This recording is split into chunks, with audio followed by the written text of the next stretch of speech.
اعوذ باللہ من الشیطان الرجیم بسم اللہ الرحمن الرحیم۔ ایک حدیث پاک ہے 99 بیماریوں کی دوا۔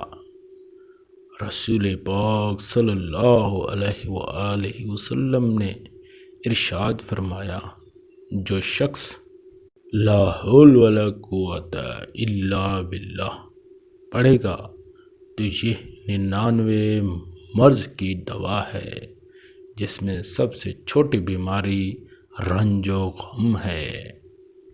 جو شخص لا حول ولا قوت الا باللہ پڑھے گا تو یہ 99 مرض کی دوا ہے، جس میں سب سے چھوٹی بیماری رنج و غم ہے۔